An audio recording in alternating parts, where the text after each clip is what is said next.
참 예수님, 연중 제3주일인 오늘 우리는 연중 시기를 시작하며 들었던 내용을 다시 들었습니다.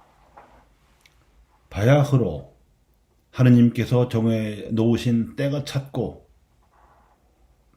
예수님께서 공생을 시작하시며 선포하셨던 복음이 바로 예언자들이 내다보았던 메시아와 하느님 나라에 관한 내용이었으며 이 복음을 선포할 제자들을 부르셨다는 것입니다.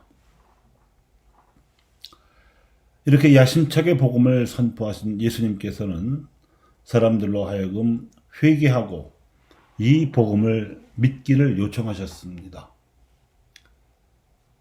마치 당시 메소포타미아 문명권의 수도였던 니네베 사람들에게로 가서 회개하라고 외쳤던 요나 예언자의 심정으로 복음을 선포하시면서 요나의 설교를 듣고 마음을 돌려 회개한 니네베 사람들처럼 갈릴레아 사람들과 더 나아가서는 이스라엘 백성들도 회개하기를 기대하셨을 것입니다. 하지만 예수님의 복음을 듣고 회개한 이스라엘 사람들은 소수였는데 아주 예외적으로 바오로가 그것도 매우 극적인 방법으로 회개하여 예수님의 뒤를 이었습니다. 오늘 독서는 그가 그리스의 고린토에서 행한 복음 선포의 현장을 알려주고 있습니다. 그로부터 복음을 들은 사람들은 가난한 이방인들이었습니다. 그래서인지 그들 안에서 다툼도 있었고 분쟁도 일어나서 사도 바오로가 걱정을 많이 했고 속도 많이 썩였었지만 고린토의 교우들은 필리피나 데살로니가 등지의 교우들과 함께 그리스 온 백성을 회개시키고 노력한 결과로 오늘날까지 그 나라는 정교회가 세워진 그리스도인들의 나라가 되어 있습니다.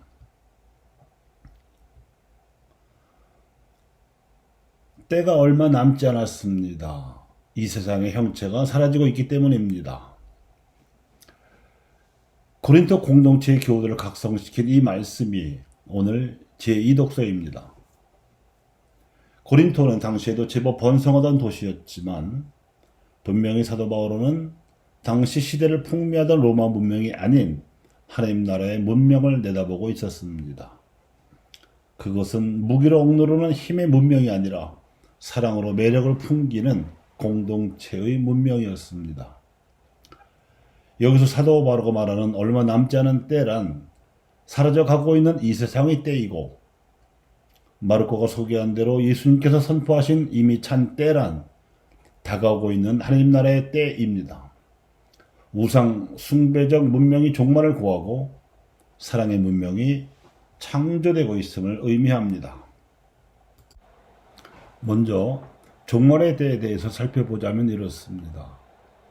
그가 비록 로마 제국 안에서 로마 시민으로서의 교육도 받았고 부모를 잘 만난 덕분에 로마 시민권도 받을 수 있었으며 그리스어와 라틴어에 능통할 수도 있어서 로마 제국 안에서 활동할 수 있는 커다란 자유를 받음으로써 한마디로 로마 문명의 혜택을 잔뜩 입고 있긴 했지만 그는 다시교를 숭배하는 로마 문명의 야만적 성격을 일찌감치 간파하고 있었습니다.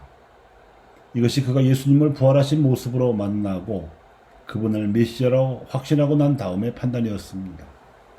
그러니 아무리 그가 로마 제국의 영토 안에서 미약하나마 선교적 성공을 이루고 있다 해서 그가 말한 이 세상의 형체, 즉 로마 문명에 너무도 뚜렷한 한계와 허접한 내실을 눈 감고 모른 척 할 수는 없는 노릇이었습니다. 그 다음 창조의 때에 대해서도 살펴보겠습니다. 그 이전의 역사에서 이스라엘에는 바오로 못지않은 인물들이 여럿 있었습니다. 아브라함과 모세, 사무엘과 다윗, 솔로몬과 마카베오 등 지도자들에다가 여러 예언자들과 세례자 요한까지 그 대열에 들어갈 수 있을 것입니다. 그러나 그들은 하나님 나라를 내다볼 수 있었을 뿐 직접 선포할 수는 없었습니다. 그런데 이제 그야말로 때가 차서 하나님께서 세상에 오셨습니다. 그래서 종말의 때와 겹치는 창조의 때에는 새 하늘과 새 땅이 바야흐로 창조될 것이기에 정치 구산적으로 아무리 막강해 보여도 로마 문명과 같은 물질 문명은 이제 더 이상 사람들을 다스릴 수 없고 사라져야 하며 그 자리에 메시아께서 선포하시는 복음대로 새 하늘과 새 땅이 사랑의 문명으로서 자리 잡아야 한다는 것입니다. 지금까지 살펴본 대로 사도 바오로는 매우 특출난 실력을 갖추었을 뿐만 아니라 인간적으로도 극한에 가까운 노력을 발휘한 인물입니다.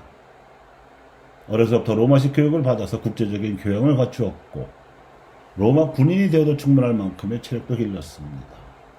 그리스어와 라틴어도 능통했습니다. 게다가 당시 이스라엘에서 최고급의 권위를 가지고 있던 가물리엘 문화에서 조상들의 전통과 율법까지 배웠으므로 안팎으로 당대 최고의 엘리트로 찾다가 공인할 만한 인물이었습니다. 그런데 다마스쿠스 체험 이후에 무려 14년이라는 세월 동안 과연 예수가 누구인가 라는 한 가지 주제에 몰입하여 씨름할 만큼 내공도 뛰어났습니다.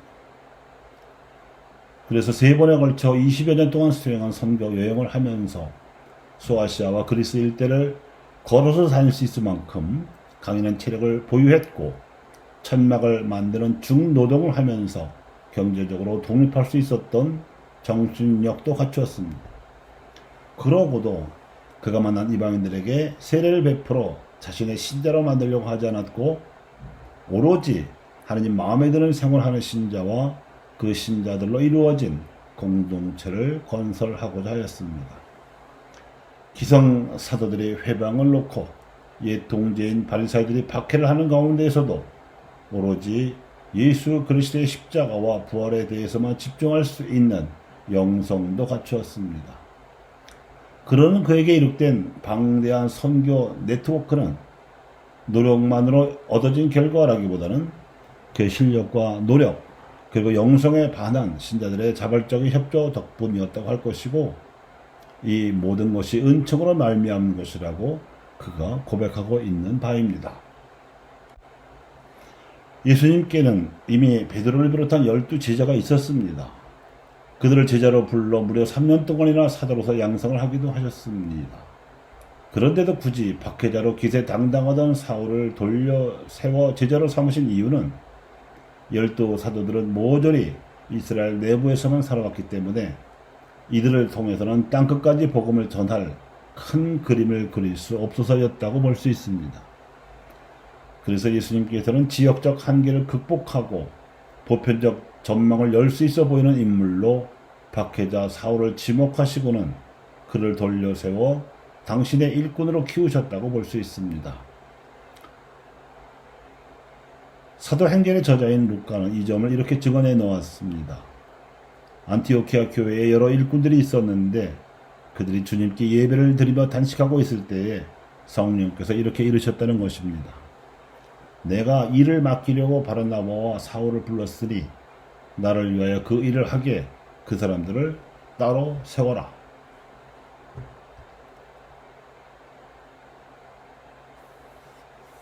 당시 로마 제국 안에서 로마보다 더 번성했던 에페소로, 그리스 문명의 중심지였던 아테네, 그리고 아테네보다 더 부유했던 고린도 등지에 우상 숭배가 만연한 현실을 보고 사도 바오로는 격분하였습니다. 여기서도 나타나듯이 예수님께서는 예로부터 조상 대대로 하느님에 대하여 듣고 배웠으면서도 정작 제대로 된 믿음이 없는 이스라엘 유다인들이 회개하도록 기회를 주시기도 하셨지만 이들 대다수가 복음을 거부하고 회개를 거절하자 땅끝까지 하느님 나라의 복음을 전하기 위해서 비록 우상 숭배적인 경향이 농후하지만 이 이방인들을 회개시킬 일꾼이 필요하셨다고 봐야 합니다. 아브라함은 수메르 문명권의 우상 숭배를 피해 가나안으로 왔고 모세는 동족을 이집트 문명권의 우상 숭배를 피해 다시 가나안으로 이끌었습니다. 바오로는 바리사이들이 득세한 일에 편협해져서 우상 숭배에 가까워진 히브리 유다이즘을 벗어나서 로마 문명권의 한 복판으로 나아갔으며 그 우상 숭배로부터도 피하면서 동시에 그리스도 신앙을 로마 문명의 힘으로 보편화시켰습니다. 이 모두가 하느님의 부르심으로 인한 응답이었습니다. 이렇게 하느님 나라는 문명적 차원에서도 다가옵니다. 사도 바울을 통한 그리스도의 인의 정체성이 순전히 개인적일 수만은 없는 이유가 여기에 있습니다. 최근에 코로나19 바이러스로 인한 세계적 보건 위기를 통하여 우리가 알게 된 사실은 미국이나 유럽 그리고 일본과 같이 전통적으로 선진국으로 행세해온 나라들이 속수무책으로 위기를 수습하지 못하고 있는 모습을 보면서 우리나라가 이미 선진국 반열에 들어섰다는 사실과 더 나아가서는 우리가 그들 선진국들을 선도하고 있다는 사실입니다. 하지만 이와 함께 신자유주의 추세가 세계적으로 만연되면서 보건 위기보다 더 먼저 그리고 더 광범위하게 번지고 있는 무신론과 우상숭배의 영적 바이러스가 보건 위기보다 더 심각할 수도 있는 영성 위기를 초래하고 있는데도 우리보다 먼저 복음을 받아들인 선진 교회들이 속수무책으로 가라앉고 있음도 알아야 합니다. 우리보다 앞서 복음을 받아들인 미국이나 일본은 말할 것도 없고 가톨릭 신앙의 본산이라고 할 수 있는 유럽에서도 무신론과 우상숭배, 특히 자본숭배 풍조는 매우 심각한 지경입니다. 코로나19 위기 이전부터도 사회 전반에 퍼져 있는 신앙의 사사화 현상이 그 증거입니다. 정부 당국의 정책 혼선을 가중시키고 있는 원인이 시민의식이 실종되어 버린 사태이고 보면 이 신앙의 사사화 현상은 책임없는 자유를 내세우며 방정으로 흐르는 시민들과 이를 공동선 내로 이끌지 못하는 정부 당국의 무기력한 대응과 인과관계가 있습니다. 그래서도 우리가 지녀할 사명감과 회개의 목표는 예수님께서 선포하셨던 하느님 나라의 복음이 사회적으로 구현될 수 있도록 실력을 발휘하고 노력을 기울여야 한다는 데 있다고 하겠고, 바로 이 점에서도 사도 바울을 통해서 사회적 차원에서 우리 신앙의 정체성을 회복해야 될 필요성은 절실하고 절박하다고 하겠습니다. 이렇게 하여 이룩될 우리 사회의 복음화와 민주화가 또 다른 새로운 한류요 세상의 빛으로서 현 단계 우리 문명을 사랑의 문명으로 진화시킬 것입니다. 그렇게 되면 한류의 선두에 있는 성공적 방향으로만이 아니라 지구촌 전체가 직면하고 있는 이 위기를 극복할 수 있다는 희망을 인류에게 줄 수 있을 것입니다.